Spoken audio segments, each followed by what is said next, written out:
We're 2 weeks away from conference championships and 4 weeks away from the national championships. So I want to talk about 4 matches that I think were most meaningful this past week.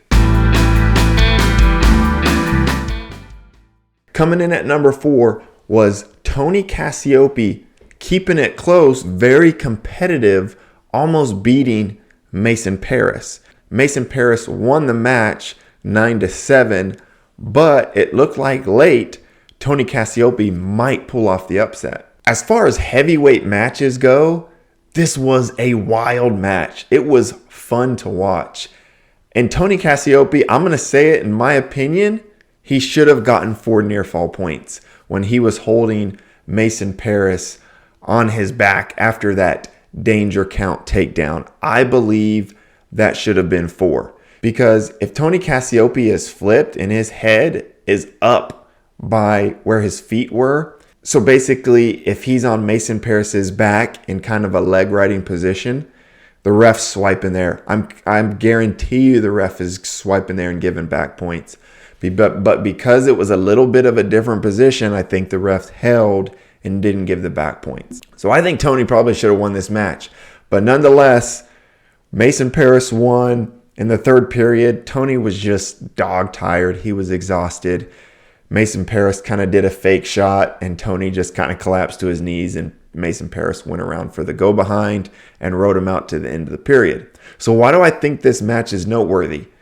Does this mean Tony Cassioppi can compete with and wrestle with and make things interesting with Mason Parris and Greg Kertvliet on a consistent basis?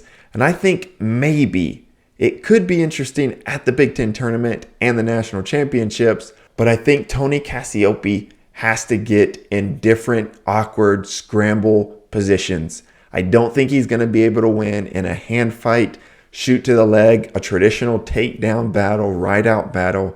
He's got to make it funky. He's got to go upper body. He's got to do things that are a little bit unorthodox to put these high-level heavyweights in positions that they're not used to wrestling in. At number 3, I have Zach Bronigal beating Younger Bastida 5-3. And Zach Bronigal, he must have watched that Nino Bonacorsi versus Younger Bastida match. Bronigal, he shot to Younger Bastida's leg. He got Younger hopping on a leg.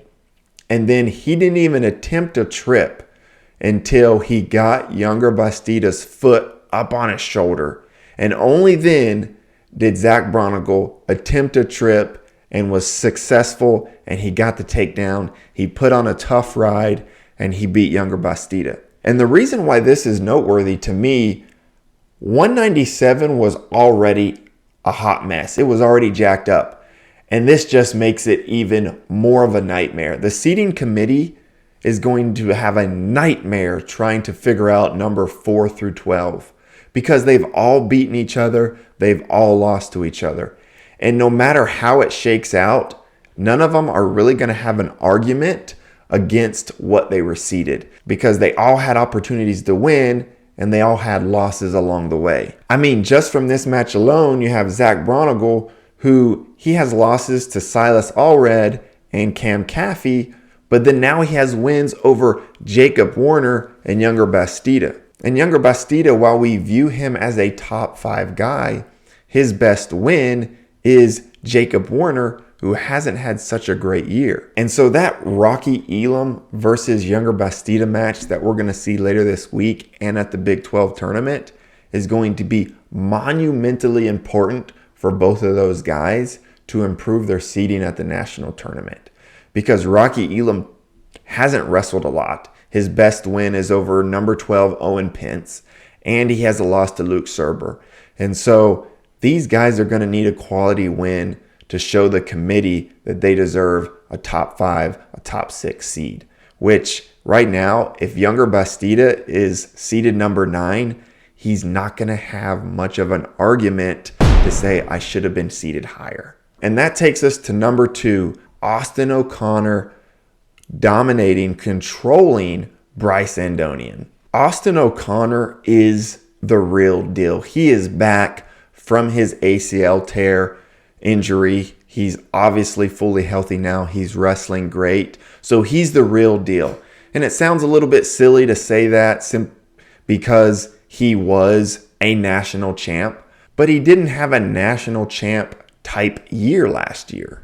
And so to see him come out and really control Bryce Andonian, who Bryce Andonian's really, really good. So that for me is enough to know he's back and he is a real threat to win at 157 pounds. And 157 pounds, it's starting to become more clear on who are the top tier guys. You have Peyton Robb and Austin O'Connor, who are really starting to show that these might be the guys to beat to win that title at 157 pounds. And that takes me to number 1, Nino Bonaccorsi beating Isaac Trumbull. Now, this match was wild. I was in the arena. I went to this match. The crowd was going wild for this match. It was so loud in there. And I was cheering for Isaac Trumbull. I'm an NC State fan. But if I'm not cheering for NC State, Nino Bonaccorsi is one of my favorite wrestlers to watch and cheer for just because I really like his style of wrestling. I love his high attack rate. Put in the comments, who's your favorite wrestler that you cheer for that isn't on your favorite team? But the reason why I think this win is important and why it was meaningful is I think Nino Bonaccorsi with this win locks up the number 1 seed at the national tournament. Now, Nino Bonaccorsi, he does have to wrestle Isaac Trumbull at the ACC tournament. Now, he could win that match or he could lose that match. And even if he loses that match, I still think he deserves and has earned the number 1 seed at the national tournament. Of all the wrestlers who have one loss, Nino Bonaccorsi is the only wrestler that has 3 top 10 wins, with a win over number 2, Michael Beard, Younger Bastida, and Isaac Trumbull. And everyone else that has quality wins, like a Max Dean or a Michael Beard, have multiple losses. And so I think Nino Bonaccorsi has earned the number 1 seed at the national tournament. And so that's why I think this match was meaningful. But let me know what you guys think in the comments below. That's what I got for you today. I hope you enjoyed it. Remember to like, subscribe, and comment, and I'll see you in the next video.